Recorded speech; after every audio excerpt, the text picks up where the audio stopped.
नमस्कार, सार्वमंथन न्यूज महाराष्ट्रमध्ये आपलं स्वागत. पाहुयात आजची सविस्तर बातमी. अहिल्यानगर जिल्ह्यातील नेवासा तालुक्यातील चांदा येथे स्थानिक गुन्हे शाखेने बनावट विदेशी दारू निर्मिती करणाऱ्या कारखान्यावर मोठी कारवाई करत तब्बल 11,72,320 रुपयांचा मुद्देमाल जप्त केला आहे. पोलीस अधीक्षक मुमक्का सुदर्शन यांच्या मार्गदर्शनाखाली स्थानिक गुन्हे शाखेच्या पथकाने गुप्त माहितीच्या आधारे चांदा गावातील एका रोडवर छापा टाकला. या छाप्यात रसायनांचा वापर करून बनावट विदेशी दारू तयार केली जात असल्याचे उघड झाले. कारवाई दरम्यान विविध नामांकित ब्रँडच्या दारूच्या रिकाम्या व भरलेल्या बाटल्या, बनावट सील, स्टिकर्स, झाकणे, लेबले तसेच दारू तयार करण्यासाठी लागणारे रसायन आणि एक 4-चाकी वाहन असा मोठा मुद्देमाल पोलिसांनी जप्त केला.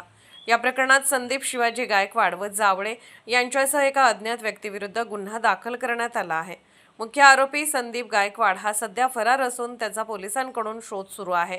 सोनई पोलीस ठाण्यात भारतीय न्याय संहिता तसेच महाराष्ट्र दारूबंदी कायद्यान्वये गुन्हा दाखल करण्यात आला असून पुढील तपास पोलीस उपनिरीक्षक किशोर जाधव करीत आहेत. ही कारवाई स्थानिक गुन्हे अन्वेषण विभागाचे पोलीस निरीक्षक संतोष मुटकुळे यांच्या नेतृत्वाखाली पोलीस उपनिरीक्षक संदीप दरवडे तसेच पोलीस अंमलदार बाळासाहेब नागरगोजे, विजय पवार, अरुण गांगुर्डे, अशोक लिपाणे, भगवान सानप आणि भगवान धुळे यांच्या पथकाने केले. सार्वमंथन न्यूज महाराष्ट्र प्रतिनिधी गणेश बेल्हेकर. सार्वमंथन न्यूज महाराष्ट्राला लाईक करा, शेअर करा, सबस्क्राईब करा.